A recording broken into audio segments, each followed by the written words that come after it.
بيبدأ المسلسل سنة 1991 مع طفل صغير اسمه مينج، ويكون تايه من مامته في الغابة وهم في رحلة تخييم، ويوصل على جبل اسمه جبل الذئاب، وفجأة مجموعة من الذئاب يتلموا عليه فيخاف، ولما يهرب يلاقي زوجة كبير الذئاب واقعة في شبكة صيد ومجروحة، فيحررها وينضف لها الجرح زي ما مامته علمته، وبعدين يربط لها الجرح بمنديله المكتوب عليه اسمه. وكل ده بيكون تحت أنظار مجموعة الذئاب اللي بيكونوا واقفين في مكانهم وما يهاجموش مينج. وعلى الجنب التاني في الغابة بيكون في مامة مينج وجده وعمه بيحاولوا يدوروا عليه في كل مكان، لما ييأسوا من انهم يلاقوه يبعتوا فريق انقاذ، ولكن الجو يمطر جامد ففريق الانقاذ يسحب نفسه لان البحث عنه بيبقى صعب عليهم وفيه مخاطر. ونروح لمينج اللي بيسيب مجموعة الذئاب ويروح يقعد في مكان لوحده وما يكونش معاه اكل وخايف وهو بعيد عن اهله، ومن كتر البرد والجوع يقع ويفقد الوعي، فكبير الذئاب يجيله ويفوق مينج، ومينج ينام على ظهر الذئب والذئب ياخده على الكهف اللي بينام فيه عشان يحميه من البرد ويفضل جنبه. وعيلة مينج يستنوا اي اخبار من فريق الانقاذ، ومامته تكون منهارة على بعد ابنها عنها، ولكن بعد فترة الفريق يبعت لهم منديل مينج ويكون عليه دم، ويكونوا مقررين انهم يوقفوا بحث لسوء الاحوال الجوية واعتقادهم بان مينج مات. لكن جد مينج ما يصدقش ان حفيده مات ويأمر ابنه انه يعين فريق جديد يدوروا عليه مهما كانت التكلفة. وفي الوقت ده مينج خوفه يزيد ويكون عايز يرجع لمامته وعيلته، والذئب يفكروا جعان فيفضل يجيب له اكل، ولكن مينج يرفض ياكل وينام من كتر العياط، والذئب ومراته يفضلوا جنبه يحموه. وكل يوم الذئب ينزل معاه من جبل الذئاب على الغابة عشان مينج يدور على مامته، ولكن مينج ما يلاقيش مامته في كل مرة، فيفكر ان مامته بطلت تكون عايزاه. وتعدي الايام ومينج يكبر جنب العيلة الجديدة بتاعته، الاب الذئب وامه الذئبة، ويكون متكون عنده شجاعة وقوة وبيتصرف زي الذئاب بالظبط. وكل فترة ينزل من جبل الذئاب للغابة عشان يحاول يسرق الاهالي اللي بتيجي تخيم في الغابة، ويكون بيسرق الادوات والاجهزة اللي تساعده في حياته على الجبل وتعرفه بالعالم الخارجي زي الراديو او الكشاف، وفي اغلب الاوقات هدوم. ويكون لسه محتفظ بذكريات بسيطة من الماضي، ويفتكر ان في اخر يوم كان فيه مع عيلته كان راح هو وعمه يستكشفوا حاجة، ولكن يبان ان عمه هو اللي كان قاصد يسيبه ويمشي عشان يتخلص منه. ومينج لحد الان لسه بيسأل نفسه ومش فاهم ليه عمه سابه ومشى. وفي يوم يسمع عواء الاب الذئب وكأنه بيصرخ فيحس ان في حاجة، ولما يروح على بيته يلاقي مامته الذئبة تعبانة جدا وكأنها بتموت، فمينج يحضنها ويفضل يعيط لانه عارف ان كده خلاص. وبعد ما تموت مينج يشيلها ويدفنها ويفضل يصرخ هو والاب الذئب. بعد فترة بنت اسمها ميمي مصورة فوتوغرافية تقرر انها تطلع على جبل الذئاب عشان تاخد مجموعة صور للاماكن الطبيعية هناك، وتكون عارفة ان المكان هناك خطير، ورغم كده تغامر وتروح.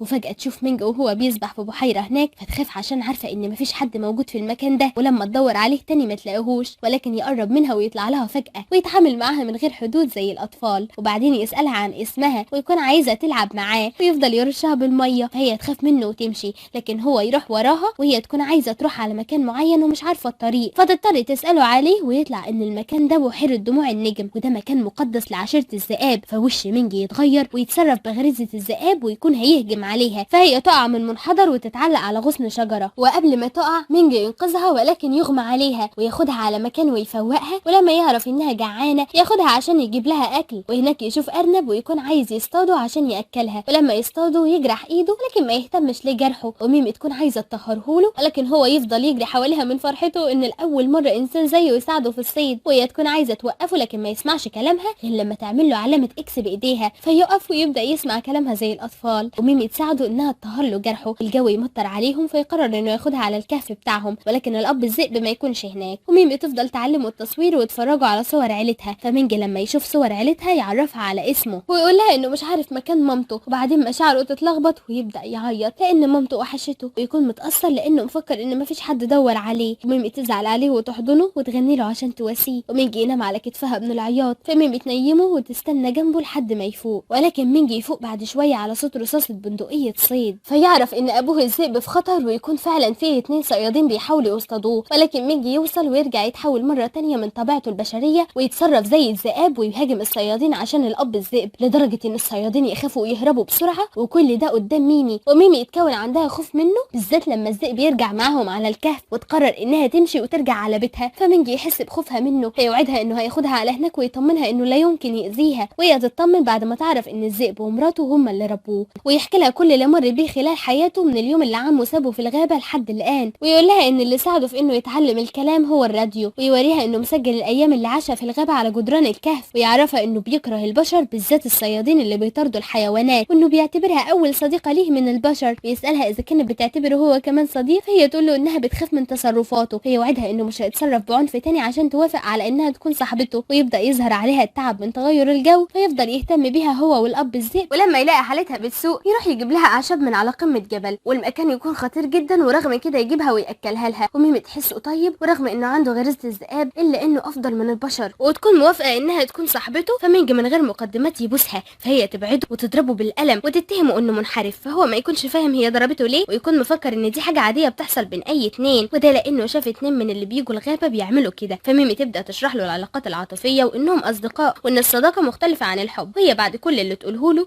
يقول لها ان هو بيحبها جدا. فميمي ما تبقاش عارفه ترد وتسكته، وتطلب منه ياخدها على البحيره زي ما وعدها، فيوافق. وهم في طريقهم يشوفوا الصيادين اللي هاجموا الاب الذئب رجعوا على الغابه تاني، فمينج يبعد ميمي ويروح يهاجمهم قبل ما الصيادين يأذوا الذئاب. ولكن واحد من الصيادين يحقن مينج بحقنه مخدره ويشيلوه ويرموه في حفره عشان يرجعوا للصيد، وميمي تقلق وتدور عليه لحد ما تلاقيه في الحفره، وتفضل تنادي عليها عشان تفوقه. فمينج يفوق ويطلب منها انها تدور على ابوه الذئب وتحذره من الصيادين، وترجع على الكهف بتاع الاب الذئب وتاخده بعيد عنه. وبعدين ترجع لمينج وهو يفوق ويفرح جدا انها ما تخلتش عنه، ويشكرها انها رجعت له مره تانية، وقلبه يدق ويحس احساس اول مره يحسه وهو معاها. واثناء ما يكونوا في طريقهم لبحيره دموع النجم اللي بتكون مقدسه عند الذئاب، وده لان الذئاب اللي بتموت بتدفن فيها، يوصلوا على البحيره بالليل ويقرروا يفضلوا فيها لحد الصبح عشان ميمي تقدر تاخد الصور اللي هي عايزاها. ومينج يهدي ميمي قلاده بتكون مميزه عنده، وده لان فيها سن مامته الذئبه، هي تديله في المقابل ساعتها وتنام للصبح. ومع شروق الشمس مينج يصحيها، وميمي تنبهر بمنظر البحيره مع الشروق، وتقدر تاخد مجموعه الصور اللي هي كانت بتحلم تاخدها. ومينج يعمل لها تاج من الورد وياخدها على قبر مامته الذئبه عشان يزورها. ونروح لعيله ميمي اللي عايشين في قريه صغيره جنب الغابه، وواحده من جيرانهم تسالهم عن ميمي وتحكي لهم انها شافت ميمي من فتره وهي طالعه جبل الذئاب، واهلها ما يكونوش عارفين حاجه ومفكرين ان ميمي مسافره الشغل، ويقلقوا عليها انها لسه ما رجعتش وما يعرفوش يوصلوا لها لان ميمي بتكون في مكان ما فيش فيه شبكه. فقرروا ينشروا في القريه عن اختفائها عشان شباب القريه واصحابها يتجمعوا ويروحوا يدوروا عليها. وبعد ما ميمي قدرت تاخد كل الصور تكون هتنزل على قريتها وتسيب الجبل، فمينجي يتضايق لكنها توعده بانها تيجي تزوره مره تانية. واثناء ما يكونوا في طريقهم ميمي تقع وايديها تتجرح، فمينجي يطلب منها تقعد وتستناه لحد ما يروح يجيب لها اعشاب عشان يداوي لها جرحها. في الوقت ده شباب القريه يتجمعوا ويطلعوا على الغابه عشان يدوروا عليها، ومن ضمنهم هاو صاحب ميمي المقرب. واثناء ما ميمي تكون مستنيه مينج الاب الذئب يقرب منها، والوقت ده اصحابها يشوفوها ويخافوا لما يلاقوا الذئب جنبها، فيكونوا عايزين يضربوها عشان يحموها. لكن مينج يوصل في الوقت ده، وقبل ما يهاجمهم ميمي توقفوا وتقول له انهم جيرانها فما يأذيش حد فيهم، ولكن هم يفضلوا يضربوا فيه. ونستنى ميمي تنطق وتدافع عنه لكن الحقيره ما تنطقش. وبعد كل ده يشيلها عشان يحط لها الاعشاب على ايديها، فهو يكسر خشب على ظهره عشان يبعدوا عنها، لكن مينج ما يتأثرش بيها لحد ما واحد من اصحابها يخبطه بعصايه بيسبول، وميمي تفضل تعيط عليه. فهو يطلب منها تمشي معاه لان اهلها قلقانين عليها، فتعتذر لمينج وهي بتعيط وتكون زعلانه جدا عليه وعلى اللي حصل له بسببها. وهاو ياخدها وتمشي وهي حزينه، ومينج يلاقيها نسيت شنطتها عنده في الكهف ويكون فيها ادواتها والزيت والعطر الخاص بيها، فيفضل يستخدم حاجاتها عليه وعلى الاب الذئب عشان يحس بوجودها معاه. وعلى الجنب التاني تحس انها مفتقداه،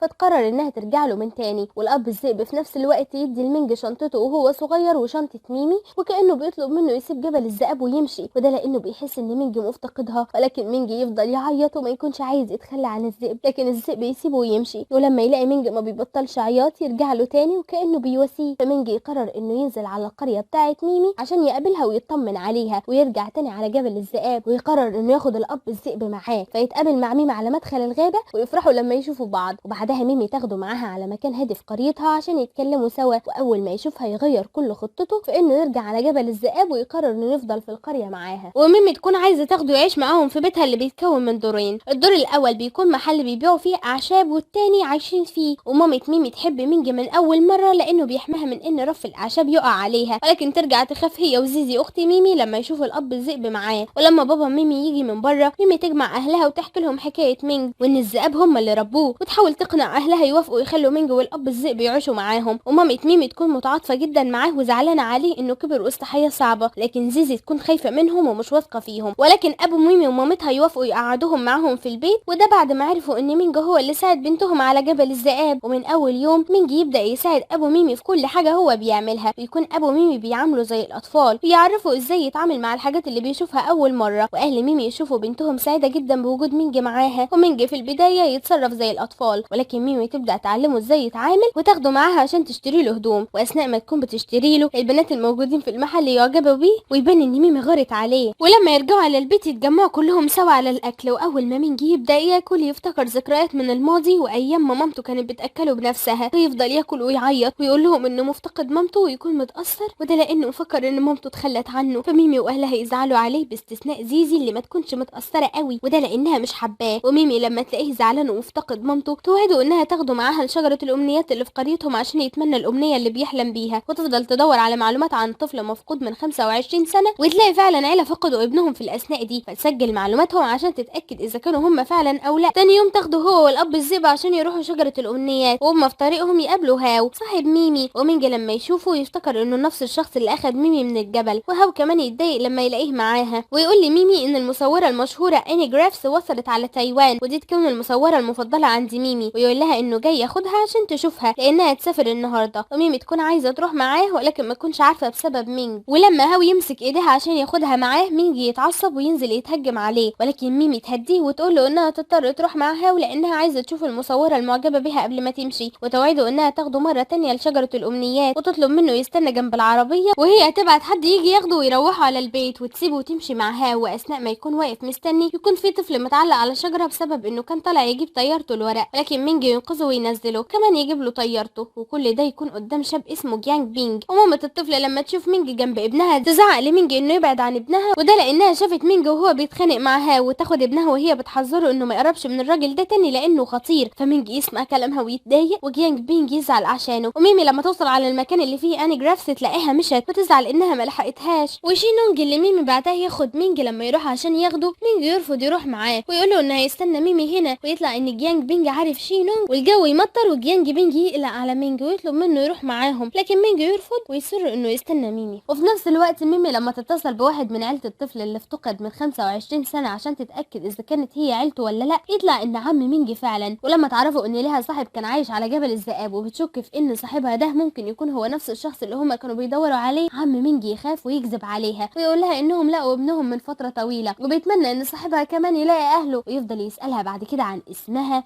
واذا كان صاحبها ده عايش معاها في نفس البيت، وده عشان يساعدها في انه يدور معاها على اهله. فهي تفرح وتقول له كل المعلومات عنها. وميمي لما ترجع البيت تلاقي جيانج بينج هناك، ونعرف انه طالب مأجر اوضه في بيت ميمي، ويعرف ميمي انه شاف مينج على الجسر بيستناها. فميمي تجري تروح له ويكون قاعد مستنيها في المطر، ويفرح انها جت تاخده، فتزعل عليه وتعتذر له انها سابته لوحده ومشت، ولكن مينج ما يكونش زعلان منها. وهناك يلاقوا ام الطفل اللي مينج انقذه قاعده مع مامة ميمي، وتتهم مينج انه كان عايز يأذي ابنها، ولكن جيانج بينج يجي ويدافع عنه ويعرفهم انه كان هناك وشاف مينج وهو بينقذ الطفل، ولكن ام الطفل تكون لسه شايفه ان مينج مصدر خطر على القريه كلها لانها شافت معاه ذئب. وبعد ما تمشي زيزي تقول قدامه ان لو اهل القريه عرفوا بانهم بيربوا ذئب في بيتهم هيتعرضوا للمشاكل، فمينج يحس انه بيسبب لهم المتاعب فيفكر انه يسيبهم ويمشي. ويوصل في نفس الوقت عم مينج ويكون بيراقب بيت ميمي، ويشوف مينج ويسمع ميمي وهي بتناديله، ويعرف ان هو ده ابن اخوه، ويخاف ان مينج يتعرف عليه فيسيب المكان بسرعه ويمشي. ويكون طول اليوم حزين، فميمي تروح تقعد معاه وتطلب منه ما يفكرش في كلام جارتهم وانها قالت كده عشان ما تعرفوش كويس، وتكون جايبه له معاها العاب ناريه وتقول له ان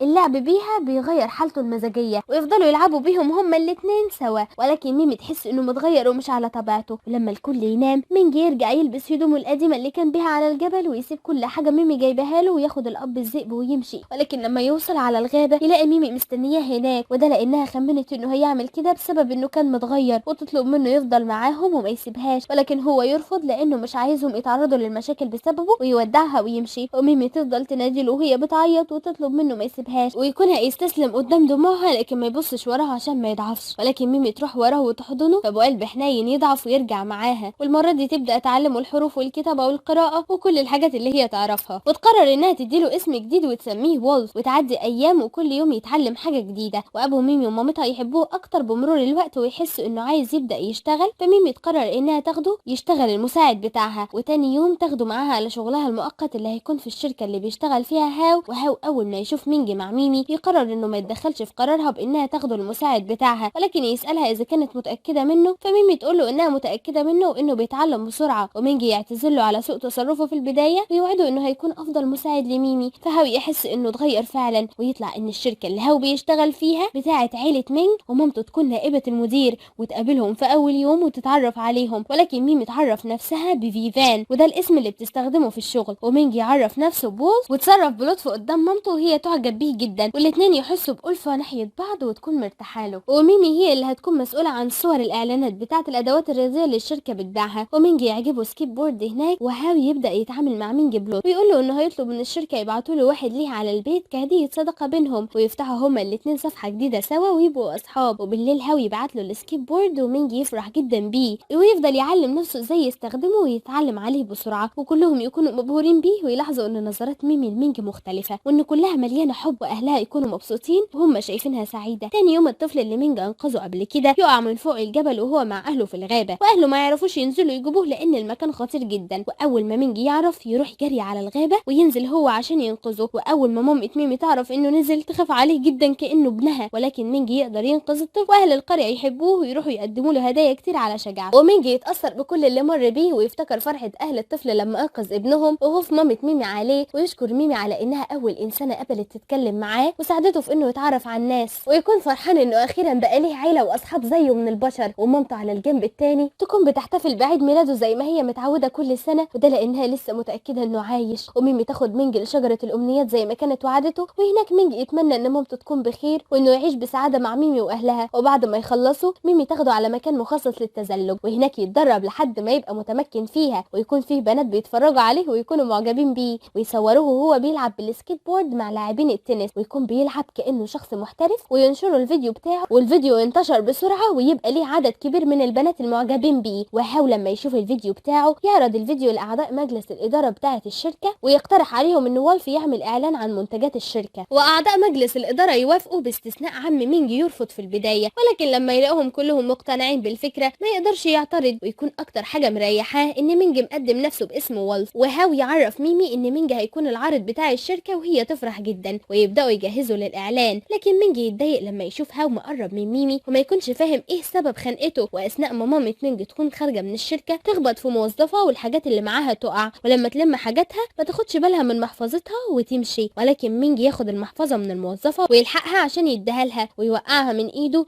ويكون فيها صورته وهو صغير، ولكن ما ياخدش باله من الصوره ويجري وراها لحد ما يلحقها ويدي لها المحفظه، وهي تفرح جدا لما تلاقيها وتلاقي الصوره جواها وتحضنه من فرحتها لان دي الحاجه الوحيده اللي باقيه لها من ابنها. ولما تلاقيه عرقان تمسح له العرق بتاعه بمنديلها، تكون بتعامله كانه ابنها، ولكن تفوق وتستغرب تصرفاتها التلقائيه معاه. وقبل ما يمشي ياخد من ايديها المنديل ويقول لها انه هيغسله لها ويرجعه لها تاني. ولما يرجع بالليل يوصف للاب تيان ابو ميمي خنقته لما بيشوفها قريب من ميمي، فالاب تيان يعرفه ان ده بسبب الحب، فمينج يفهم مشاعره ويعرف انه بيحب ميمي. تاني يوم يسافروا عشان يصوروا الاعلان، وهناك يبان على هاو انه معجب بميمي وحاسس بالغيره من تقرب مينج ليها. بعد ما يخلصوا تصوير الاعلان هاو يطلب من مينج انه يتسابق معاه، وكل الموجودين يكونوا عارفين ان السباق ده مش عادي وانهم بيتسابقوا على مين فيهم اللي يكسب ميمي، والاتنين يتعادلوا، ويكون بيراقبهم من بعيد كوي عم مينج، ويبان انه منحاز لهاو ومش عايز مينج يفوز عليه وما نفهمش ايه السبب. وبالليل ميمي تتعب جدا لان صحتها ضعيفه ومش بتستحمل تشتغل في الشمس لفتره طويله، وتكون زيزي مسافره معاهم عشان تهتم باختها وتأنب نفسها انها ما اهتمتش باختها كويس.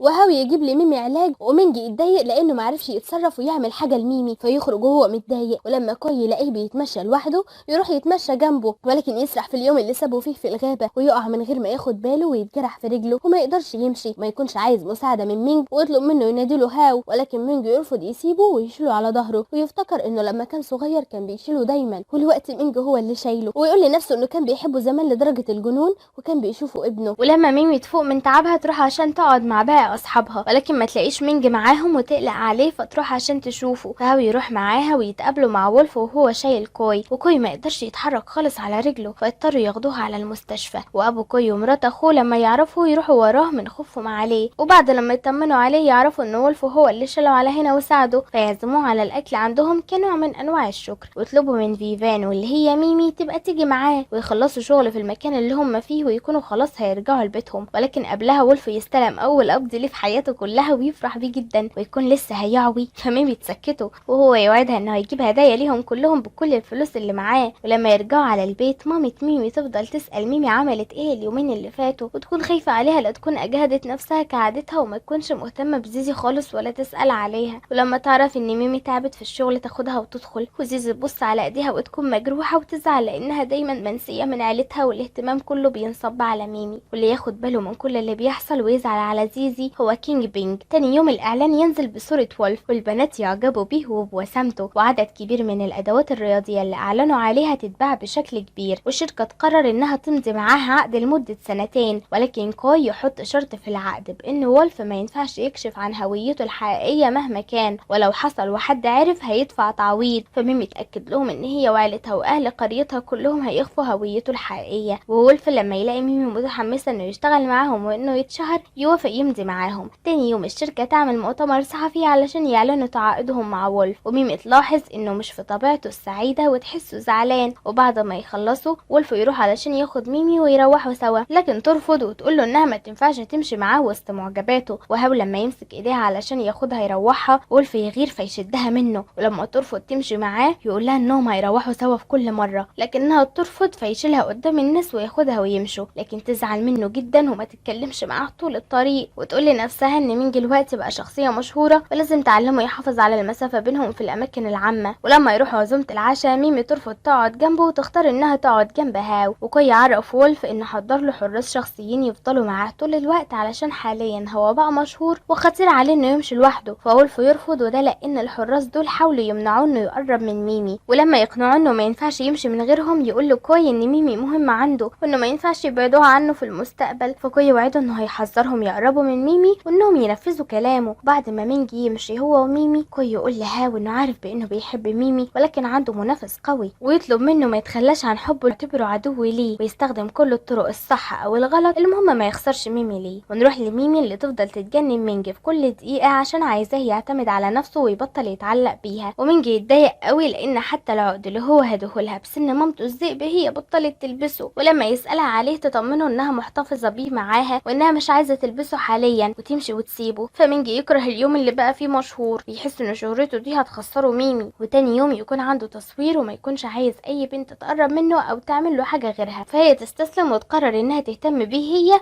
وتظبطه. وكاست التصوير لما يشوفوهم كده يحسوا ان هما الاتنين مرتبطين، واشاعة ارتباطهم تنتشر ويوصلوا لها الكلام ويقولوا لها انهم هيخبوا ارتباطهم سر بينهم. فميمي ترجع تاني تقرر انها تتجنب وولف قدام الناس وتبعد عنه. فبينجي يروح يسأل كينج بين عن الحب وازاي يخلي البنت اللي بيحبها تحبه. فكينج بين يديه شوية نصايح يعمل بيها ويخليه يتفرج على مجموعة مسلسلات رومانسية عشان يتعلم منهم. فلما مينجي يطبق اللي اتعلمه مع ميمي تبقى من جواها فرحانة ولكنها تتهرب منه اكتر من الاول. وتاني يوم تخرج من غير ما تعرفه وهو ما يعرفش يعمل ايه من غيرها ويكون عنده تصوير. فكينج بين يعرفه انه هو اللي هيروح معاه وهيبقى مسؤول عنه، لان ميمي راحت حفلة لم الشمل مع اصحابها من ايام الدراسة. بعد ما يخلص تصوير كينج بين يعرف المكان اللي ميمي هتقابل فيه اصحابها ويعرفه لمينج. فمينج يهرب من الحراس بتوعه ويجري ويروح لها. وفي نفس الوقت في الحفلة اللي ميمي فيها يكون في بنت اسمها لوسي يبان عليها انها بتكره ميمي قوي وبتغير منها، وده لان لوسي دي كانت بتحب هاو وهاو عمره ما حبها ولا عبرها، كان لازق دايما لميمي ولحد دلوقتي لسه اصحاب. فتقوم وتوقع المشروب بتاعها على لبس ميمي. فمينج يشوفها ولما يقرب منهم ميمي تخاف انه يعمل حاجة في لوسي فتعمل له بايدها حركة الاكس علشان يوقف وما يقربش منهم، لكن هو ما يسمعش كلامها ويروح للوسي ويحذرها من انها تأذي ميمي مرة تانية ويشد ميمي ياخدها. فهي تتعصب عليه فيقول لها ان هو المفروض اللي يتضايق وانها مش مسموح لها تبعد عنه لان هي اللي طلبت منه في البداية يفضل معاها، والوقت هي اللي بتبعد فهي تزق بعيد عنها وتمشي تحت المطر وترجع للبيت وهدومها مليانة مية وهو يفضل قاعد في الشارع زعلان ومتضايق. وزيزي لما تدخل تطمن على اختها تلاقيها سخنة جدا. فكينج بين يبعت رسالة لمينجي يعرفه. فمينجي يجري يروح على البيت ويشيل ميمي وينقلها على المستشفى، والدكتور يعرفهم انها تفضل معاهم يدوها محاليل لحد ما حرارتها تنزل واهلها يقلقوا عليها جدا. فزيزي تخرج تتخانق مع مينجي وترمي عليه الذنب في تعب اختها وانه سابها ترجع تحت المطر لحد ما اتغرقت وتعبت. فباباها ومامتها لما يلاقوها بتشيل مينجي الذنب يزعقوا لها ويسكتوها. فزيزي تخرج وهي بتعيط وكينج بين يخرج وراها فتحكي له ان ميمي دايما كانت بتتعب من وهم صغيرين وان عيلتها في كل مره تعب ليها كانوا بيدخلوا في حاله اكتئاب ويبطلوا يهتموا باي حاجه غير ميمي، لدرجه انها حست بالغيره منها. ولكن في مره ميمي اتحجزت في المستشفى لفتره فحست بالوحده وانها مفتقداها، ومن وقتها بطلت هي كمان تهتم باي حاجه غير صحه اختها وتفضل تحكي له عن ذكرياتهم سوا. ومينجي يكون واقف بعيد ويسمعها وهي بتتكلم وما يزعلش منها ويعذرها ويرجع يقعد جنب ميمي طول الليل وما ينامش. والصبح يلاقي ان حرارتها عاليه ولسه منزلتش فيقرر انه يرجع جبل الذئاب من تاني عشان يجيب لها اعشاب من هناك. واثناء ما يكون بيجمع الاعشاب يقع على ظهره على صخور حاده تجرح ظهره ورجله تتلوى، ورغم كده ما يهتمش ويجمع الاعشاب ويرجع على المستشفى ياكلها لميمي. ميمي، ولكن ما يلحقش ياكلها لها كلها لان زيزي تدخل عليه وتزعق له بسبب خوفها من ان الاعشاب تكون سامه، وده لانها عمرها ما شافت ولا سمعت عن النوع ده من الاعشاب، وتاخدها منه وتطرده بره. شويه والدكاتره يروحوا يطمنوا على ميمي ويلاقوا ان حرارتها نزلت، فلما مينجي يسمعهم ويطمن يسيب المستشفى ويمشي، وزيزي تحس ان ميمي ممكن تكون خفت بسبب الاعشاب اللي مينجي جابها، فتزعل انها زعقت له وتحس بالذنب، ولما تخرج تجيبه تلاقيه مشى ويكون رجع لشغله، وكينج بين يروح وراها عشان يساعده، وهناك يشوف جرح ظهره العميق ويعرف ان اللي حصل له ده بسبب انه كان بيجيب الاعشاب لميمي ويكون عايز يساعده في انه يدوهوله، لكن مينجي يرفض، وميمي تفوق وتزعل ان مينجي ما جاش زارها لحد دلوقتي، ولكن زيزي تعرفها انها خفت وحرارتها نزلت بسبب الاعشاب اللي مينجي جابها لها. وبعد شويه الدكتور يكتب لميمي على خروج وتقوم عشان تجهز نفسها، وزيزي لما تروح تدور على باباهم ومامتها راحوا فين تشوفهم واقفين مع الدكتور وتسمعهم بالصدفه بيتكلموا ان ميمي المفروض تعمل عمليه نقل نخاع، ويطلع ان اهلها عارفين بخصوص العمليه من زمان، ويطلع انهم خلفوا زيزي علشان ياخدوا منها النخاع لاختها، فتتجرح قوي لما تسمعهم بيقولوا كده وتحس انها ملهاش لازمه بينهم وانها اتولدت بس عشان اختها تعيش، ولما ترجع لاختها ما تحكيلهاش على حاجه من اللي سمعتها، وميمي تحس انها زعلانه، ولما يجوا يمشوا ميمي تمسك ايديها جامد وتمشي جنبها. بالليل ميمي ما تكونش قادره تنام بسبب قلقها على مينج، وتكون خايفه من ان يكون حصل له حاجه لما كان على الجبل. شويه وتلاقيه بعت لها رساله يطلب منها انها تقابله على السطح، ولما تطلع له تلاقيه حاطط لها انوار في كل مكان وجايب لها هديه، ولما ميمي ترجع تتراخم وتطلب منه يحط مسافه بينهم ويبطل يهتم بيها، هو يقول لها ان مهما طالت المسافه بينهم هي في قلبه، ويقوم حاضنها، فميمي تنسى المسافات اللي كانت بتتكلم عليها وتحضنه عادي هي كمان. تاني يوم لما يروح على الشغل مينجي يشوف هناك ماندي اللي هي مامته اصلا، فلما يروح يتكلم معاها الحارس بتاعه يمنعه، وده لان كوي هو اللي منبه عليه انه يمنع وولف يقرب منها، ويطلع ان كوي عايز يبعد مينجي عن عيلته، وبيعمل كل ده لان زمان اكتشف ان الست الوحيده اللي هو كان بيحبها وابوه اجبره ينفصل عنها عشانها فقيره خلفت منه طفل ورفضت انها تعرفه، ولكنه عرف بالصدفه لما قابلها مع ابنها وابنه، ويطلع ان ابنه ده هو هاو. وبعد ما مامة هاو ماتت كوي يهتم بابنه من بعيد، ولكن لسه لحد الان ما اعترفلوش انه ابوه. وبعد ما مينجي يخلص شغل يهرب من الحراس بتوعه وياخد ميمي ويخرج معاها في موعد رومانسي، ويروحوا على السينما سوا، وبعدها يتمشوا هما ماسكين ايد بعض وكل واحد فيهم يعترف بحبه للتاني ويكونوا مبسوطين بحلاوه البدايات. تاني يوم ماندي تكون متحمسه، وده لانهم عازمين وولف على الاكل عندهم، فحماها لما يلاقيها فرحانه قوي كده يقلق عليها، وده لان حاسس بحبها زياده لولف. شويه وولف يجي مع ميمي وهاو، واول ما يبدا ياكل الاكل اللي مامته طبخاه يحس بشعور غريب ولكنه ما يبينش، وماندي تكون فرحانه جدا وهو قدامها. وبعد ما يخلصوا اكل الجد ده ويكون لسه هيحكي لولف ان ماندي عندها ابن، ولكن قبل ما يحكي حاجه كوي يقطعه ويفتح موضوع تاني، ولكن مينجي يكون مهتم جدا انه يعرف اكتر عن ابن ماندي، ولما يقوم يسالها اسمه ايه كوي يخاف، ومن غير اي مقدمات يركع قدام ابوه ويعتذر بصوت عالي، فيلفت انتباه الكل ويشد هاو جنبه ويعترف لابوه ان هاو ابنه البيولوجي، وهاو الكل يتصدموا من الخبر، والجد ده ويزعق لابنه لانه يفهم ان هاو ابن الست الفقيره اللي كوي كان بيحبها، ويقول له انها مش من مستواهم وانه مش هيعترف بابنها ابن ليهم، فهاو يتجرح ويمشي ويسيبهم، وميمي ومينجي يروحوا وراها عشان يواسوه، ولكن هاو يحضن ميمي، فمينجي يسيبهم سوا ويمشي، ولكن يحس بالغيره ويقرر انه يرجع ياخدها، وهاو اول ما يشوف مينجي يشد ميمي يحضنها ويعترف لها بمشاعره، وميمي ما تكونش عارفه ترد عليه بايه عشان خايفه لا تجرحه تاني، فمينجي يبعدوا عنها ويطلب من ميمي تمشي هي وهو هيفضل معاه، ويطلب من هاو انه يلعب معاه كره سله، فيوافق والاتنين يلعبوا كانهم بيتنافسوا على ميمي، ولكن بعد ما يخلصوا لعب هاو يحس ان زعله قل، ولكنه يقول لمينجي انه مش هيتنازل برضه عن ميمي، ويتفقوا انهم يتنافسوا عليها ولكن بعدل. ونروح لماندي اللي تروح تتكلم مع حماها وتحاول انها تهديه وتقنعه انه يعترف بهاو انه فرد من عيلتهم، وكوي يسمعهم وهم بيتكلموا فيتوسل لابوه هو كمان، فماندي تزعل عليه وتقول لحماها ان شركتهم محتاجه الوريث من بعد فقدان ابنها، والجد دو يقتنع بكلامها ويقرر انه يعترف بهاو كفرد من العيله، ولما يروح يتكلم معاه هاو يقول له انه هيبقى واحد من العيله بشرط واحد، واللي هو ان ما يقللش من شأن مامته ابدا، فالجد دو يوعده انه مش هيضايقه بالكلام ولا هيتكلم عن مامته وحش مره تانية. شويه ويوصل لمينجا خبر اعتراف عيله دو بحفيدهم الجديد، فيفرحوا له هو وميمي ويكونوا معزومين هما الاتنين على حفله الترحيب بيه في العيله، وميمي تفضل تصورهم مع بعض صور عائليه، لكن الجد دو يلاحظ حزن ماندي ويكون عايز يفرحها، واثناء العشاء الجد دو يعرف من مينجي انه مالوش عيله وانه عايش مع ميمي واهلها في البيت، فيقترح على وولف قدام الكل انه يبقى ابن ماندي بالتبني لانه شايف ان ماندي بتحبه جدا، فماندي تفرح تفرح قوي وتتحمس للاقتراح ده، لكن كوي يقلق ويخاف ان وولف يوافق. فولف يقوم ويعتذر لماندي انه مش هيقدر يقبل لان ابو ميمي ومامتها هم عيلته الوحيده ومش عايز عيله تانية جديده غيرهم. فالوشوش تتقلب من الفرح للحزن ومن التوتر للطمأنينة، وميمي تفرح جدا ان مينج اختارها هي وعيلتها ومش هيسيبهم. تاني يوم بنت اسمها شيو باي تروح على القريه اللي عايش فيها عيله ميمي وتشوف الاب الذئب، ويبان عليها انها بتعرف تتعامل مع الذئاب. ومينج لما يشوفها يستغرب منها ازاي بتعرف تتعامل مع الذئاب كده، فتعرفه بنفسها وتقوله انها مصوره وعاشت سنه كامله مع مصورين زيها على جبل فيه ذئاب وفهمت حاجات كتير عنهم. ولما تعرف ان الذئب صاحبه تطلب منه يطلع معاها على جبل الذئاب لانها محتاجه تطلع تدور على شخص قريب منها مفقود من سنين على الجبل. فمينج يقول لها ان المكان خطير ويحذرها انها تروح هناك، فهي لما تسيبه وتمشي ترجع له تاني وتساله عن اسمه، لكن مينج يرفض يقول لها ويقول لها انه مش مضطر يعرفها طالما مش هيرجعوا يتقابلوا تاني، وتمشي وتسيبه. ورغم انه حذرها من انها تطلع الجبل تطلع برضه. بعد شويه ماندي هي كمان توصل على القريه وهي قلقانه وتقابل مينج وتعرف منه انه عايش في القريه دي، فتساله على جبل الذئاب وتطلب منه ياخدها عليه لان صاحبه ابنها بعتت لها رساله الصبح وعرفتها انها تروح على هناك. فمينج ياخدها على الجبل ويطلع البنت اللي هي بتدور عليه هي نفسها شيو باي، وماندي لما تلاقيها تجري عليها تحضنها وتكون زعلانه منها انها جايه على مكان خطير زي ده لوحدها. ولما يرجعوا شيو باي تقول قدام مينج ان صاحبها اللي هي طالعه تدور عليه ابن العمه ماندي، فيتصدم ويزعل على ماندي في البدايه، ولكن يتكون عنده شك بسيط انه ممكن هو يكون ابنهم، ويبدا يسال نفسه انها ليه ما دورتش عليه، ولكنه يقرر انه ما يفكرش كتير في موضوع عيلته الحقيقيه، وده لانه مكتفي بميمي وعيلتها في حياته لانهم اول ناس عرفوه يعني ايه سعاده. تاني يوم لما وولف يروح على الشغل يقابل هناك شياو باي، فهي تفرح قوي انها رجعت تقابله تاني وتفضل ماشيه وراه وتكون عايزه تصاحبه، فهو يفكرها معجبه بيه فيطلب منها تبعد عنه لانه بيحب واحده. شويه ميمي وهاو ييجوا عليهم وهم بيتكلموا، وشياو باي تصاحب ميمي وتحس ان هي البنت اللي وولف بيحبها وتفضل لازقه في وولف وتطلع له كل شويه وتفرض صداقتها عليه، وتحس ان هاو هو كمان بيحب ميمي. فكل لما هاو يتقرب من ميمي ويطلب منها انها تيجي تساعده في الشغل شياو باي تاخد وولف وتروح معاهم، وتكون بتعمل كده عشان تساعد مينج وما تسيبش الهاو فرصه يخطف ميمي منه. فلما وولف يلاقيها طيبه معاه كده وبتساعده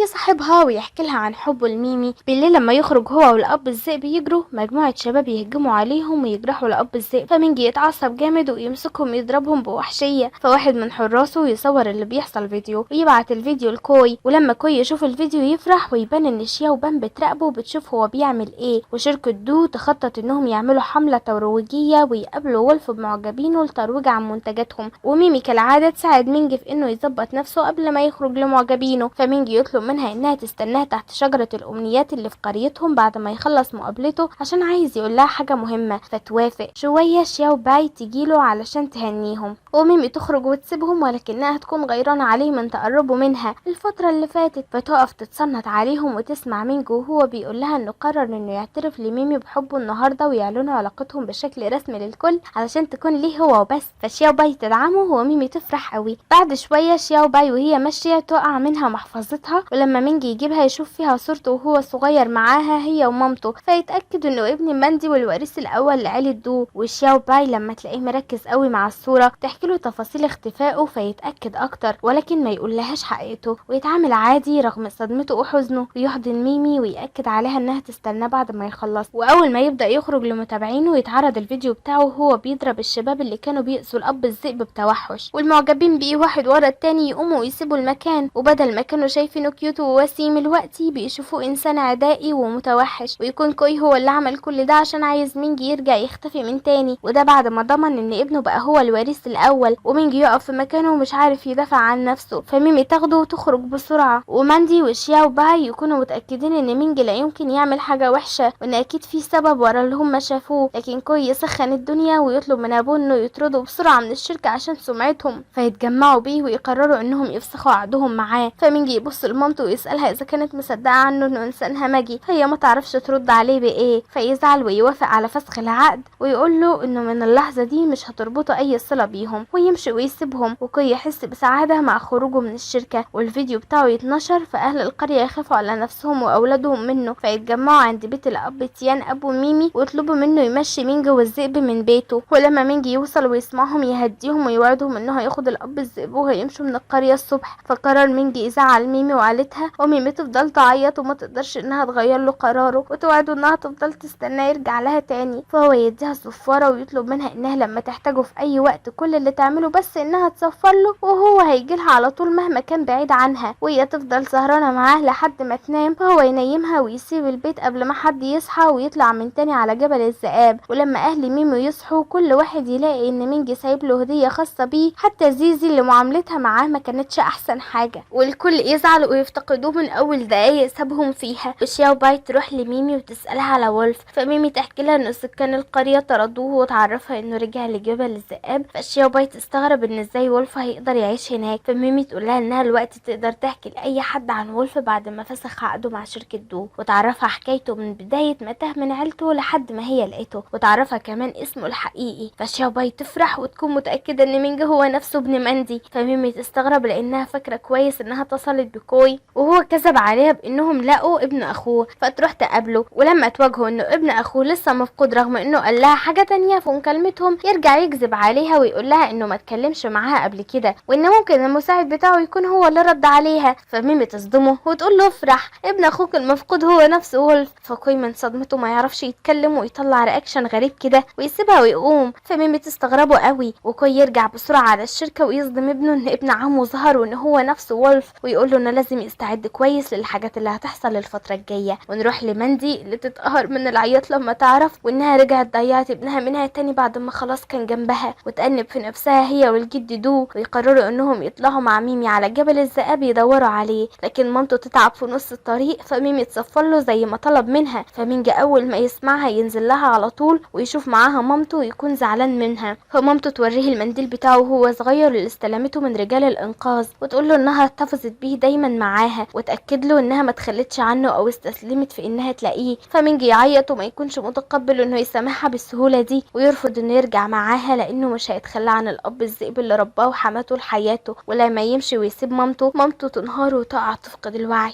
فمينجي يخاف عليها قوي ويعيط ويفضل جنبها لحد ما يفوق ويصر على قراره. فمامته تقول له انها هتسيبه يفكر وانها تفضل تستناه يرجع لها لحد اخر يوم ليها، وتترجى انه ما يتاخرش عليها. فمينجي يسيبهم ويطلع للجبل تاني، لكن الاب الذئب يديله شنطته وهو صغير وكانه بيطلب منه يرجع لهم تاني، ويجري ويسيب مينجي محتار هيعمل ايه. وبعد شويه عياط مينجي يرجع ينزل لمامته ويطلب منها انها ما تسيبوش بعد النهارده. فمامته تعيط وتقول له ان عمرها ما هتسيبه تاني. واخيرا يرجعوا كلهم على بيت الجد دو، وجده يفضل يعتذر له ويعملوا حفلة كبيرة لرجوعه، ويكونوا كلهم مبسوطين باستثناء كوي وهاو. ولكن هاو يقرر يعمل انه فرحان قدام جده عشان يكسب ثقته وثقة الكل. ولما ميمي تروح يجيلها مكالمة من امريكا يعرفوها انها اتقبلت تكون متدربة تحت ايد المصورة إني جرافس لمدة سنة، وتفرح جدا لانها قدرت اخيرا تحقق حلمها، ولكنها ترجع تاني تتخلى عن قرارها عشان خايفة من انها تبعد عن مينج. تاني يوم عيلة دو يكونوا عاملين حفلة يعلنوا عن انتاج منتج جديد، وكوي بأمر من ابوه ياخد مينج معاه عشان يعرفوا عن شغلهم وفرصة مناسبة يعرفوا الناس برجوع وارثهم الجديد. وبعد الحفلة هاو وكوي يكونوا عايزين ياخدوا مينج معاهم لكنه يرفض، وده لانه وعد ميمي يقابلها عند شجرة الامنيات. فكوي يصر عليه يشرب مشروب معاهم. فمينج بعد ما يشرب يفقد الوعي هو وشياو باي، وكوي ياخدهم معاه بعربيته ويستغل انهم مش في وعيهم هما الاتنين ويقربهم من بعض، ويفضل يصور فيهم ويبعت الصور دي لميمي. فميمي تفكر ان بينهم حاجة ولكنها تتصل بيه كتير ورقمه يكون مقفول، ورغم جرحها تفضل تستناه فترة طويلة ولكنه ما يجيش. فترجع توافق على السفر لامريكا، وميجي يفوق بالليل خالص ويلاقي ان ميعاده مع ميمي فات، ورغم كده يروح على المكان اللي هم المفروض هيتقابلوا فيه. فيلاقيها معلقه له سلسلة مامته الذئبة على الشجرة. فيجري يروح على بيتها، ولكن اهلها يعرفوا انها سافرت من شوية على امريكا. فيجري يروح وراها على المطار، وهناك يشوفها ويعرفوا انها خلاص سافرت. وهو لما يشوف مينجي زعلان قوي وخلاص هيعيط يبتسم بشر كده ويقول له ان ميمي اخيرا عرفت ان هو مش الشخص المناسب، لانه مش هيقدر يساعدها في تحقيق احلامها، ولكن هو اللي هيقدر وهيسافر لها علشان يوفر لها البيت اللي هتعيش فيه. فمينجي يتجرح ويفضل يعيط، ويعدي سنة ومينجي يتغير ويبقى واحد تاني خالص، يبقى شخص بارد ومش بيبتسم كتير، ويبقى ناجح جدا في الشغل لدرجة انه يبقى احسن بكتير من هاو، وافكاره دايما بترفع من مبيعات شركتهم. وهو وهاو بيتنافسوا سوا. فجدهم يقترح في اجتماع انه عايز يعين واحد منهم عليهم في منصب مدير مبيعات، وده لان المنصب فاضي حاليا، ويديهم فرصة لشهر يطلعوا بفكرة ترفع من اسهم الشركة، واللي فكرته هتكون احسن وتزود من المبيعات هو اللي هيكسب المنصب. وخلال السنة دي يختار انه يعيش في بيت منفصل عن بيت عيلته، ولكنه ما يبعدش كتير عن مامته ويعيش قريب منها، وده لانه مش قادر يتأقلم يعيش مع باقي عيلته، بالاخص هاو. والشياو باي تكون صاحبته الوحيدة اللي بيرتاح في الكلام معاها، وتكون عايشة معاه في نفس البيت. وفي مرة تحكي له اخبار ميمي، وتعرفوا ان ميمي بقت مشهورة في شغلها واخدت جايزة دولية كمان عشان نجاحها اللي وصلت له، فهو يعمل نفسه مش مهتم بانه يسمع. وبعد فترة يطلب من كينج بين انه يجي يشتغل معاه في الشركة ويساعده، وده لانه مش بيثق في اي حد حواليه، ودايما كوي بيعيقه عشان ما ينجحش في الشغل عن ابنه. فكينج بين يوافق انه يساعده، وكمان يعرفه ان ميمي هترجع النهارده من امريكا. فمينجي يروح على المطار اول ما يعرف وهو بيجري، ويكون مستعجل جدا ويقابل فعلا ميمي، والاتنين يقفوا قدام بعض مبلمين، ولكن مينجي يخبط فيها ويمشي وكانه مش شايفها، ويطلع انه جاي يستقبل شياو باي. وميمي تقف تبص عليهم وتعيط لحد ما هو يجي وياخدها.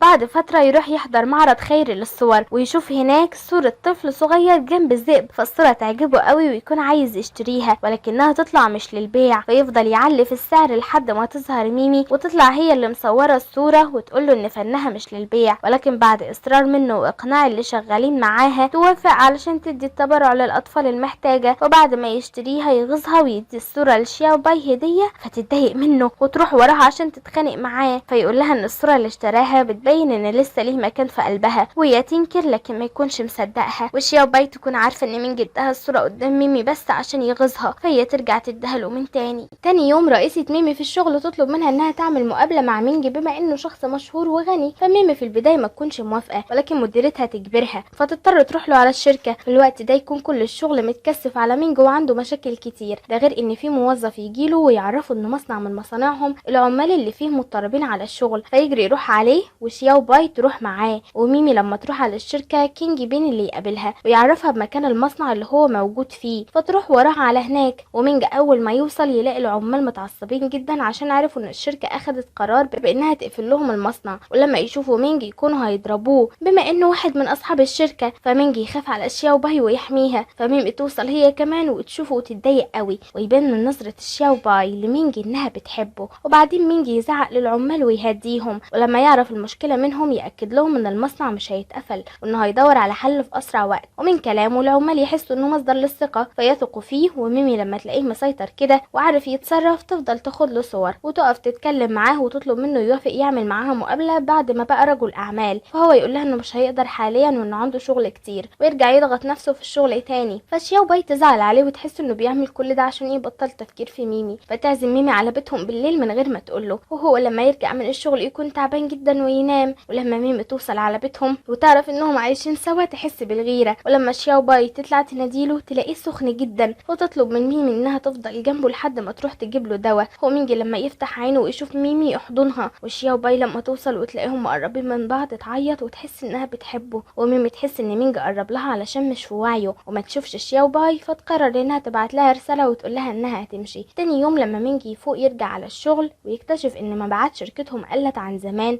من بعد ما واحد من خبراء تصميم الدراجات ساب الشغل عندهم، فيقرر انه يروح يدور عليه ويرجعه يشتغل معاهم تاني. وميمي تقابله وتكون عايزة تعمل معاه المقابلة لكنه يرفض، ويعرفها انه لازم يقابل شخص ضروري، وبيت الخبير ده يكون قريب جدا من القرية اللي ميمي عايشة فيها. ولما مينجي يروح له الخبير يرفض يتكلم معاه، فمينجي يفضل واقف جنب بيته علشان يقنعه انه يتكلم معاه، والدنيا تمطر عليه وهو يفضل واقف، وميمي تيجي وراه وتطلب منه يروح على بيته، ولما ما يرضاش تقرر انها تقف معاه، فيخاف عليها تتعب فيضطر يروح. تاني يوم يرجع يجيله وميمي تيجي معاه، ولما مينجي يطلب من الخبير يرجع للشغل يرفض ويقول له انه مش هيرجع يشتغل في الدراجات تاني. وميمي تاخد بالها من صورة ليه هو ومراته وابنه، ولكنه قطع صورة مراته منها، ولما ميمي تسأله عليها الخبير يتعصب ويطردهم، وميمي تقول له ان الصورة دي هي كانت مصورها لهم زمان وتاخده معاها لبيتها تدور على اصل الصورة وياخدها ويرجعوا للخبير من تاني. فلما يشوف الصورة يحكي لهم ان ابنه مات ويشيل نفسه الذنب في موته لانه كان مضغوط في الشغل وقت تعب ابنه لدرجة انه ملحقش يشوفه للمرة الاخيرة، ومراته سابته لانها ما قدرتش تسامحه بعدها، ومن وقتها اقسم انه طول ما مراته بعيدة عنه مش هيصنع اي دراجة. وميمي تزعل على مينجا قوي لما تلاقيه مش عارف يعمل ايه عشان ينقذ المصنع، فتروح تطلب من هاوي يساعده، فهاوي يفهم ان مينجي لسه في قلبها ومش هتحب غيره. وبالليل هاوي يلاقي مينجي سهران في الشغل حتى مش قادر ياكل، فيصعب عليه ويطلب منه انه انه يجي ياكل معاه ويفضلوا يتكلموا في الشغل. ورغم ان افكارهم متناقضة تماما، هاوي قرر انه يساعده ويديه عنوان مرات الخبير عشان يروح يتكلم معاها. فمينج ياخد ميمي ويروحوا يقابلوها ويحاولوا يقنعوها انها ترجع لجوزها تاني. وبعد كلام كتير قوي معاها يمشوا وهم مش عارفين هل هترجع له ولا لا. تاني يوم جدهم يعمل اجتماع عشان يشوف هاو ومينج وصلوا لايه، ولكن مينج يتاخر في انه يحضر. فكوي يفرح لانه يفكر مينج استسلم وخلاص هينهوا الاجتماع، لكن يلاقوا مينج داخل عليهم ومعاه الخبير اللي قرر انه يرجع للشغل. فجده يفرح جدا بمينج لان بكده مش هيقفلوا اي مصنع ملكي ليهم وهيرجعوا يرفعوا من مبيعاتهم تاني. ولما يشكر في مينج يعرفهم ان هاو ساعدوا على كل اللي عمله. فجدهم يفرح بهم جدا انهم بيعاونوا بعض رغم تنافسهم سوا. لكن كوي يتضايق من ابنه ويتعصب عليه، فهاو يقول لابوه انه مش عايز مساعدته تاني وانه هيعتمد على نفسه، ويترجاه ما يصنعش الفخاخ لمينج ويسيبه لانه عايز يتنافس معاه بعداله. وميمي ومينج يروحوا يزوروا الخبير بعد ما مراته رجعت له.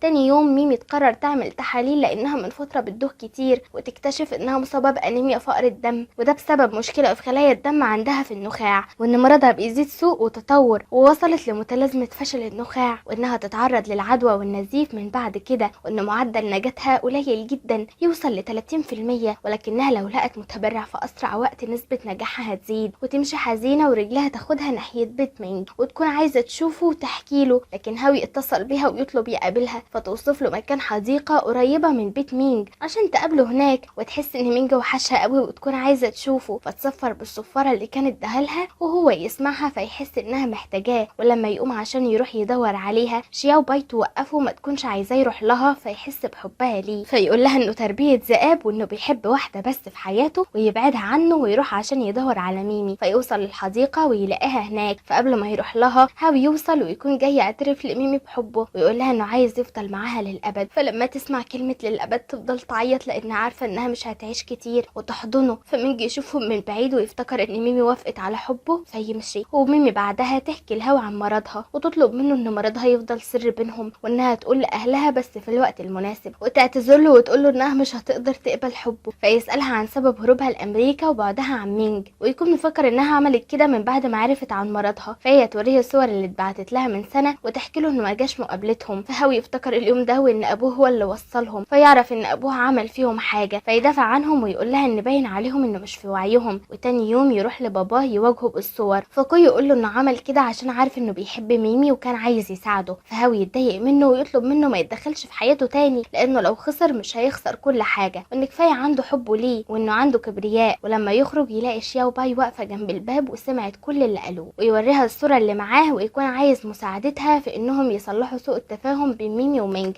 لان ميمي لسه بتحبه. فشياو باي تروح لمينج وتطلب منه يجي معاها على مكان، ويكون هاو هيجيب ميمي على نفس المكان عشان يصلحوهم على بعض. ولكن شياو باي تحس انها بتحب مينج ومش عايزه تخسروا ميمي، فتروح تقرب منه وميمي تشوفهم كده فتتضايق وتسيب المكان وتمشي وما تشوفش مينج وهو بيبعد شياو باي عنها. وهو كمان يدخل ويضرب مينج بعصبيه ويقول له ان ميمي شافت اللي حصل. فشياو باي تهديه وتقول له اللي حصل بسببها وتقول له انها ما قالتلوش الحقيقه بخصوص الصوره. فهو يحكي له ويعرفوا ان ابوه هو اللي عمل كده عشان يبعدهم عن بعض ويقرب ميمي منه. فميجي يتضايق منه ومن شياو باي ويجري يروح ورا ميمي يدور عليها ويلاقيها ويقول لها انه مفيش حاجه بينه وبين شياو باي وانه مش بيحب غيرها، ويعاتبها انها ما وثقتش فيه ويسالها ليه ما ردتش على رسايله طول الفتره اللي فاتت. ولما يضغط عليها تعرفه بمرضها وانها بتموت وتقول له انها ما كانتش عايزه تبقى انانيه عشان كده كانت بتحاول تتجنبه. فيحضنها ولكنها ترفض انها تكمل معاه عشان ما تظلموش وتمشي، ويفضل ينادي عليها ويقول لها انه مش هيتخلى عنها من بعد النهارده. وبعدين يرجع لشياو باي ويقول لها انه مش زعلان منها على اللي هي عملته وانه بيحبها ولكنه بيعتبرها اخت صغيره ليه. فيتصالحوا وترجع معها البيت ولكنها توعده انها مش هتشوفه غير اخي ليها. ومينج يروح ورا ميمي في كل مكان ويطلب منها تثق فيه وانه هيلاقي حل وهيعالجها من مرضها وهيعمل المستحيل عشان يساعدها في انها تعيش. فتوافق انها ترجع له ويوعدوا بعض، وكينج بين يعترف بحبه لزيزي وهي توافق عليه. وليهم قصه حب حلوه قوي في المسلسل لكن انا ما ذكرتهاش كلها عشان ما نطولش. ومينج يروح لعمه ويساله بيعمل كده ليه، فيقول له عشان يساعد ابنه وان ابنه بيحب ميمي. فمينج يساله عن الماضي وهل كان سمعه زمان وهو بينادي عليه يوم ما اختفى على جبل الذئاب، فيكذب عليه وهو بيعيط ويقول له انه ما سمعوش ويفضل يعتذر له انه كان السبب في انه يتوه. فمينج يعمل انه مصدقه، ومينج وهاو علاقتهم ببعض تتصلح. ولكن جدهم يعرفهم انه لسه حاططهم تحت المنافسه على منصب مدير المبيعات، ويقول لهم اللي هيعلي المبيعات اكتر هيفوز بالمنصب. بعد اسبوع كل واحد فيهم يجيله فكره بانهم يعملوا حفله يعرضوا فيها مجموعتهم حفلتهم الجديدة، ومينج يكون مهتم بأمان المكان كويس علشان الأطفال اللي هتحضر،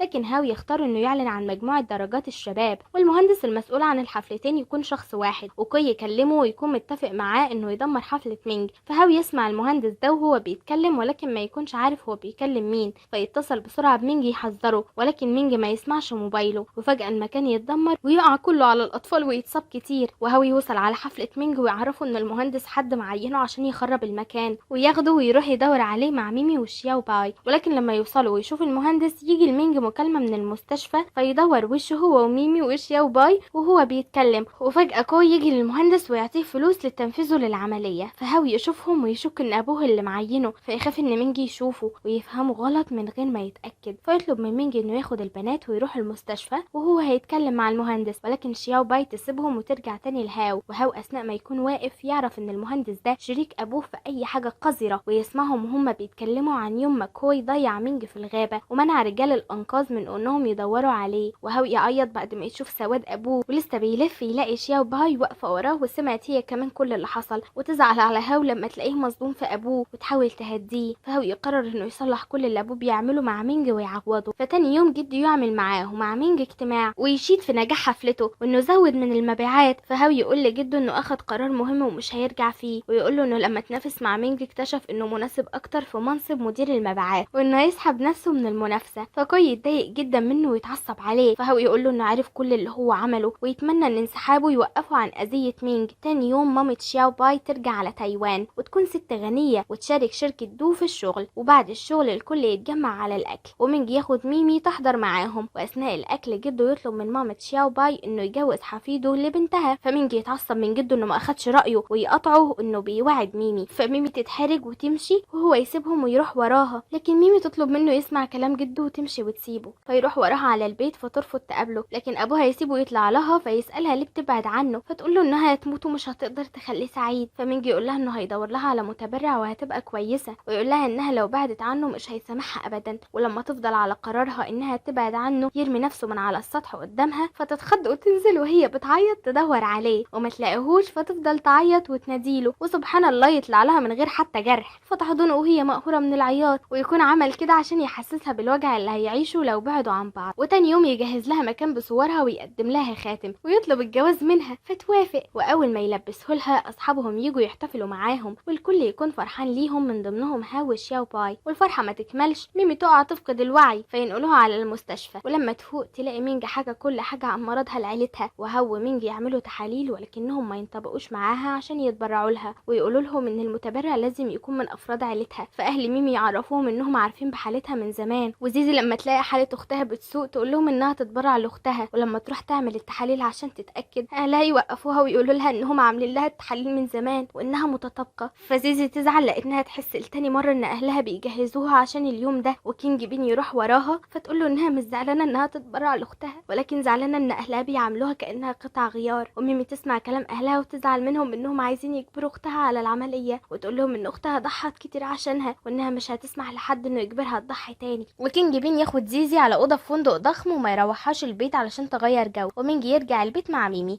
ولكن يفضل يفكر في الاب الذئب فيكون عايز يروح يطمن عليه. فميمي تطلب تروح معاه فياخدها ويروح، وهناك يلاقوه تعبان جدا وكانه بيموت. فالمؤلف عشانه شايف ان الاعشاب دي اهم حاجه في الحياه، مينج يطلع الجبل ويجيب اعشاب وياكلها للاب الذئب ويقعدوا جنبه يهتموا بيه. ولكن بعد فتره الاب الذئب طبعا يخف، وكل ده بسبب الاعشاب. فبعد ما يطمن عليه يقرر انه ياخدها ويروحوا يقابلوا جده. ونروح لزيزي اللي تعرف بالصدفه ان الفندق اللي هم قاعدين فيه بتاع اهل كينج بين، ويطلع انه وريث وحيد لعيله غنيه جدا وانه مش فقير ولا حاجه. فتزعل منه انه كذب عليها وتكون مفكره انه كذب عليها علشان خايف من انها تكون معاه بسبب الفلوس، ولكن كينج بين يفضل وراها لحد ما يصلحها ويحكي لها انه كان خافي هويته علشان يعتمد على نفسه، وانه حب حياته الفقيره بس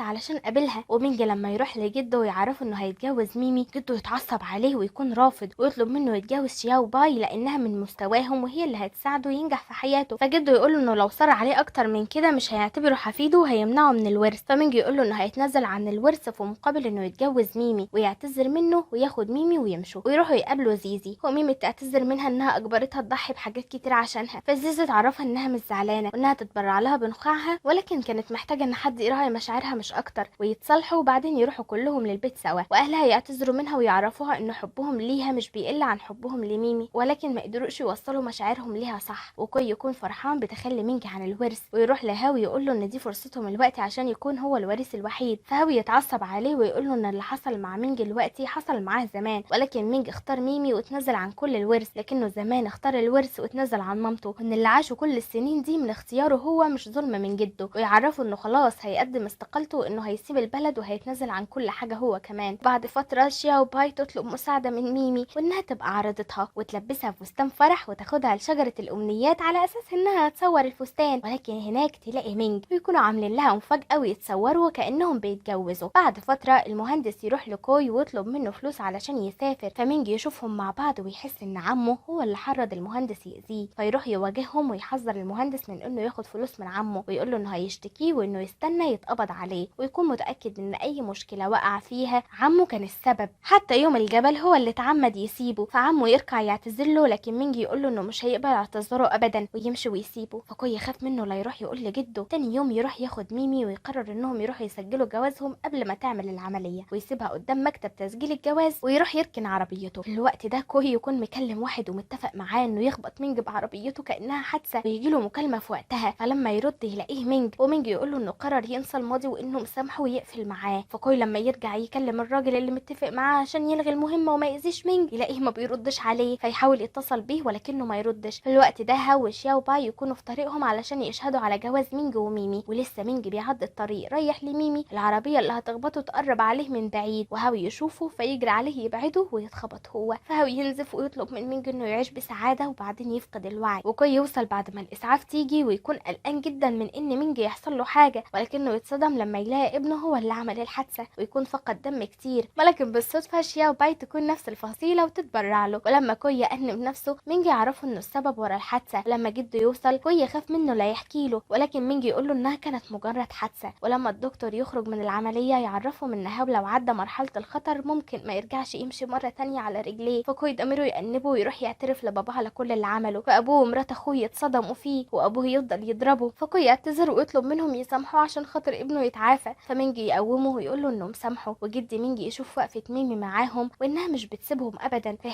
فيحس انه كان غلطان في قراره ويوافق على علاقتهم. شويه وهاو يفوق وما يكونش فيه خطر على حياته. وكوي اول ما ابنه يفوق يسيب المستشفى ويقرر يروح للشرطه يعترف على الجرائم اللي عملها، لكن مينجي يلحقه وباباه وباقي عيلته يقولوا ويقرروا يعطوه فرصه تانية يكفر بها عن اخطائه. وبعد ما كله يبقى تمام عيله مينجي يروحوا لعيله ميمي علشان يطلبوها للجواز من مينج ويحددوا ميعاد الفرح ويتجوزها اخيرا من غير ما يحصل اي مصيبه، ويروحوا يقضوا شهر العسل ويكونوا مبسوطين. وشياو باي تكون جنبها ودايما تهتم بيه. وبعد فتره يتحدد ميعاد عمليه ميمي، ولكن المفروض تفضل قبل العمليه في اوضه معقمه الايام عشان ما يتنقلهاش اي عدوى، وتودع الكل وتكون خايفه انها ما ترجع لهمش تاني. ويوم العمليه زيزي تجهز نفسها خلاص انها تدخل تتبرع لاختها، والدكتور يعرفوا منها اتصابت بعدوى طورت لتسمم في الدم، والكل يفضل يعيط من خوفهم لا تموت. وفجاه يعدي 267 يوم على مينج ويكون بيحسب الوقت باليوم والساعه والثانيه، ويقول انه كل الايام دي وميمي بعيده عنه ومش جنبه، فنفهم انها مات. ومينج يفضل يفتكرها طول الوقت وهو حزين. ويكون في الوقت ده كينج بين استلم شغل اهله وبان عليه الغنى والنظافه، وزيزي تكون جنبه وبتساعده طول الوقت. وبعد فتره شركه دو تعمل حفله تنكريه بمرور 40 سنه على افتتاحهم للشركه، وفي الحفله يبان ان هاو وشياو باي قربوا من بعض قوي، ولكن مفيش حد فيهم اعترف بحبه للتاني. وفجاه في الحفله تدخل بنت مخبيه نفسها ولكن باين قوي انها ميمي وتطلب الرقص من مينج، ومينج يرقص معاها. ونرجع بالزمن لوقت ما ميمي جالها التسمم، الدكاتره قدروا ينقذوها عادي وعملت العمليه وما عادش في خطر على حياتها، ورجعوا لحياتهم الطبيعيه وكانوا مبسوطين. ولكن يكون لسه عندها حلم في انها تكون مصوره مشهوره، فمينج يحضر لها تذكره علشان تحقق حلمها ويوعدها انه هيدعمها ويستناها دايما. والنهارده رجعت بعد ما حققت حلمها، والمؤلف غتت علينا وخلانا نفكر انها ماتت. ومينج يتنازل عن رئاسه الشركه لهاو وجده يوافق على قراره. وفجاه وهم بيحتفلوا ومبسوطين ميمي ترجع تغمى عليها، ولكن المره دي بسبب انها حامل. بيعدي سنين وابنهم يكبر، والمنتج يستخسر يغير الطفل ويجيب مينج وهو صغير على اساس انه ابنه. المهم ابنه يتوه ناحيه الجبل بتاع الذئاب، فيدور عليه هو وميمي ويلاقوه مع جده الذئب اللي لسه عايش لحد ما شاف حفيده ما شاء الله. ويخلص المسلسل على ميمي وهي بتعرف مينج انها حامل تاني. ونتمنى من كل قلبنا ان الجد الذئب يفضل عايش عشان يشوف حفيده التاني ويكبرهم ويجوزهم كمان. وبس كده، اتمنى من كل قلبي تعيشوا قصة حبكم في الحياة وتتقابلوا مع ابطال وبطلات احلامكم. بحبكم جدا، سلام.